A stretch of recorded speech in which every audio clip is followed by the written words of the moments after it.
বন্ধুরা, welcome back বাগেরহাটের বাঘিনী blogs. তোমরা সকল কিরম আছো ভাই বন্ধুরা? আশা করি সকলে ভালো আছো। আমি তোমাকে দিদি ভালো আছি। আমি আজকে আবারই তোমাদের সঙ্গে নতুন আর একটা ব্লগ নিয়ে হাজির হয়ে গেছি। আশা করি ব্লগটা তোমাকে ভালো লাগবে। সকাল সকাল উঠে আমি একটু ছাদে গেছিলাম। বিগত 2-3 দিন ধরে অবশ্য আজকে রোদ্দুর উঠেছে। আজকে ভিডিওটা ছাড়তেছি আমি তো আমার যেদিনকে ছাড়ার কথা রবিবার আর বৃহস্পতিবার আমি 2 দিন ভিডিও ছাড়ি। ওই জন্য মাঝের কয়দিন যে গ্যাপ হয়ে যায় সেই গ্যাপটা আর কি তোমরা আমার ভিডিওর মধ্যে থেকে যায়। কারণ আমি সপ্তাহে 2টো দিই। তা ওই 3 দিন ধরে হলো বৃষ্টি। ধীরে ধীরে বৃষ্টি আর হাওয়া, ঠান্ডা হাওয়া এসব চলছে। তারপর সেইখান থেকে নেমে এসে সকাল ৯টা বেজে গেছে, আমি রান্নাঘরের দিক যাচ্ছি। রান্নাঘরের দিক যেয়ে সকালবেলা হচ্ছে কেউ ভাত পছন্দ করে না। ভাত বাদ দিয়ে অন্য যে কোনো কিছু করে দিলেই আপত্তি নেই। কিন্তু ভাত দিতে গেলেই তাকে অরুচি আর বিরুচি। অবশ্য বাসায় লোক হচ্ছে ৩ জন। আমি, ছেলে আর ছেলের বাপ। ৩ জনে, আর বড় ছেলেটা তো এখানে নেই। ৩ জনে মিলে আর কি খাওয়া। তা ৩ জনের খাওয়ায় যেকোনো একটা কিছু ভাত বাদে হলেই হয়ে যায়। এইজন্য পাস্তা করার জন্যই চলে আইছি যে পাস্তাটা করে নিচ্ছি সকালবেলা। পাস্তা করা হয়ে গেলেই তারপরে অন্য কাজে বেরিয়ে পড়ব। গ্রামের যারা মা, কাকিমা, জেঠিমা এরা মোটে বুঝে পায় না যে বাসাবাড়িতে কেন এত কাজের লোক দরকার লাগে।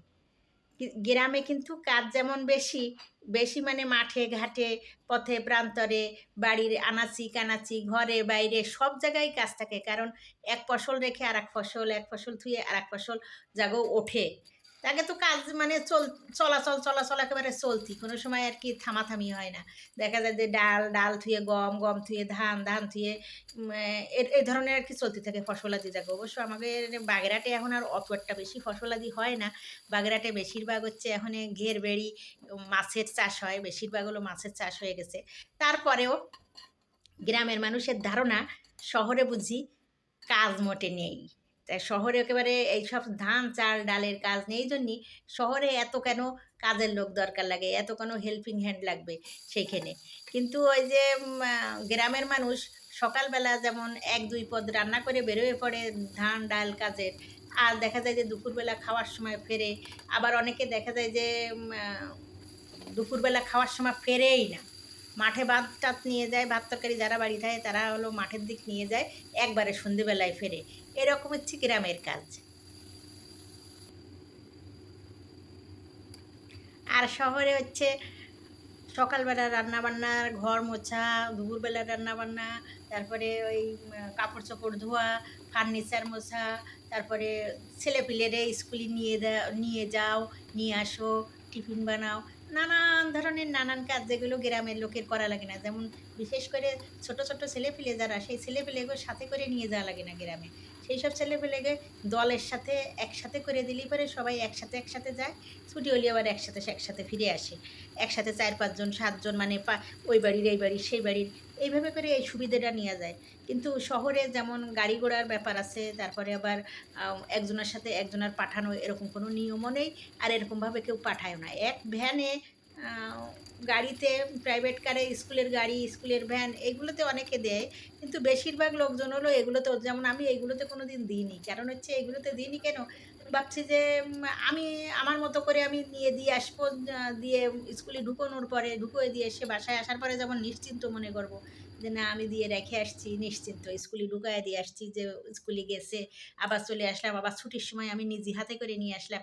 এই যে একটা মানে মনের যে একটা ব্যাপার, যে একটা শান্তি, একটা নিশ্চিন্ত মন হওয়া যায়। কিন্তু ভ্যানে দিলেই পারে বা কারোর সাথে দিলেই পারে সেই নিশ্চিন্ত মনে করে বসে থাকা আমার পক্ষে আর কি সম্ভব হয়নি। এই জন্যই আমি ছেলেপেলেকে কোনো সময় স্কুল ভ্যানে বা স্কুলের গাড়িতে কোনো সময় দিইনি। ওই নিজেই নিয়ে গেছি, নিজেই নিয়ে চলে আইছি।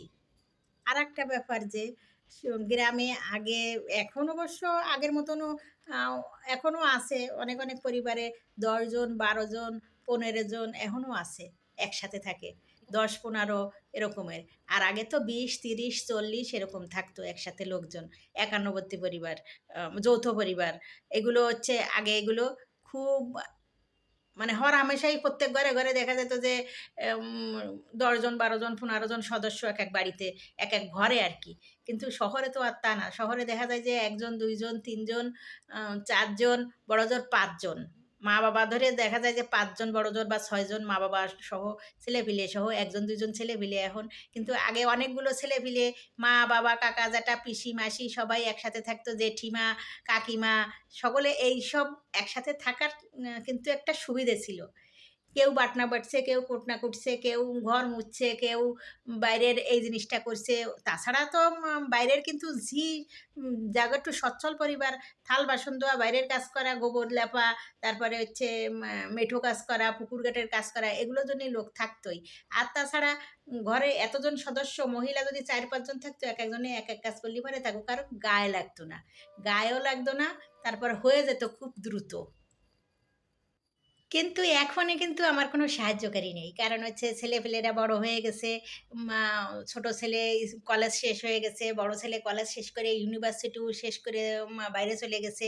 ইউনিভার্সিটিও শেষ করলো। সে এখন কাজেও জয়েন করে গেছে। তারপরে ছোট ছেলেও বাইরে যাবে মনস্থ করছে। এখন আর আমার রাস্তায় যাওয়া লাগে না, কোচিংয়ে যাওয়া লাগে না, রাস্তায়, রাস্তায় সময় নষ্ট হয় না। আর স্কুল কলেজের সময় নষ্ট হয় না। এইজন্যই আমার আর এখন সাহায্যকারীর তেমন কোনো দরকার লাগে না। কিন্তু যাকে রাস্তায়, রাস্তায় বেরোনো লাগে, রাস্তায়, রাস্তায় সময় নষ্ট হয়ে যায়, তাদের সাহায্যকারী ছাড়া চলা খুবই মুশকিল। যত পরিকল্পনা করেই তারা চলুক না কেন, সময়ের সাথে তো তাকে পারা লাগবে। কারণ সময় চলে যায়, তাকে সবসময় ৪ বার, ৬ বার, ৮ বার অ এই গানের জায়গায়, এই আঁকার জায়গায়, এই খেলার জায়গায়, এই ক্রিকেটের জায়গায়, এই নানান ধরনের নানান জায়গায় দৌড়াদৌড়ি করতে, করতে প্রত্যেক ঘরের প্রত্যেক মায়ের রাস্তায়, রাস্তায় বেশিরভাগ টাইম যায়। তা বেশিরভাগ সময়টা যদি তাকে রাস্তায়, রাস্তায় চলে যায়, ঘরে এসে কোন সময় তারা ঘরের কাজগুলো করবে, কোন সময় সময় মতন সবার মুখের সামনে খাবার জোগাড় করে ধরবে, এগুলোতে মুশকিল হয়ে যায়। এজন্যই হেল্পিং হ্যান্ড তাকেও দরকার লাগেই। কিন্তু আমার আর এখন দরকার লাগে না। তার কারণ হচ্ছে এরা বড় হয়ে গেছে। আমার আর এখন বেরোনো লাগে না। অনেক দিনই হলো বেরোনো লাগে না। এখন আমি পরিকল্পনা মতন, মানে আমার মতো যারা জাগে ছেলেপেলে বড় হয়ে গেছে, তাকে বেলায় আর কি সাহায্যকারী না হলেও তারা চলতে পারে। তবে যে সময় আমি রাস্তায় রাস্তায় চলি না কেন, যতই আমি স্কুল কলেজে সময় দিই না কেন, আমার শাশুড়ি মা কোনো দিন পছন্দ করেননি যে খাবারের ব্যাপারটা, রান্নাবান্না হোক বা রান্নাঘরের যে কোনো কাজ হোক, খাবার দাবারের যে কোনো কাজ হোক, সাহায্যকারী দিয়ে করাই। উনি এটা পছন্দও করেন না এবং খাবেন না। উনি সবসময়ই পছন্দ করেন যে নিজের হাতে খাবার বানায় দেয়া। তা খাবারের কাজটা আমি কোনোদিনও কোনো সময় সাহায্যকারী দিয়ে করিনি। সবই নিজে করার চেষ্টা করছি। তাইতে যতই আমার সমস্যা হোক, যতই কষ্ট হোক, খাবারের কোনো ব্যাপার আমি সাহায্যকারী দিয়ে করিনি, নিজেই সবসময় করেছি। কিন্তু এখন তো আর দরকার লাগে না সাহায্যকারী। এখন বাইরে আমার যেহেতু রাস্তায় বেরোনো লাগে না, তারপরেও সকালবেলা থেকে শুরু করে যদি পরিকল্পনা মতো না এগোনো যায়, পরিকল্পনা মতো না চলা যায়, তারপরেও প্রত্যেক কাজ সুষ্ঠুভাবে সমাধান করে সময় মতন পারা যায় না। আরেকটা ব্যাপার রয়েছে, এখন নেটের ব্যাপার, মোবাইলের ব্যাপার, এই আরেকটা সময় বেশি, যে এই সময়টা কিন্তু এখনও গ্রামের সব মানুষ এই নেট ব্যবহার করলেও আমরা শহরবাসীরা যতভাবে নেটের পরে আমরা আ নির্ভরযোগ্য, এত নির্ভর হয়ে কিন্তু গ্রামের মানুষ নেট চালায় না। এই আরেকটা ব্যাপার হচ্ছে, নেটের জন্যও সময় চলে যায় শহরের মানসি। তবে পরিকল্পনা মতো স্নান করে চলে আইছি ভাইটি বুন্ডিরে। আজকের ব্লগ এই পর্যন্ত। তোমরা সকলে ভালো থাও, সুস্থ থাও, সকল ভালো রাখো। আবার তোমাদের সাথে দেখা হবে আমার পরবর্তী ব্লগে। আর যদি দিদির ব্লগটা ভালো লাগে তাহলে লাইক, শেয়ার, কমেন্ট, সাবস্ক্রাইব করে দিও। আবার তোমাদের সাথে দেখা হবে আমার পরবর্তী ব্লগে।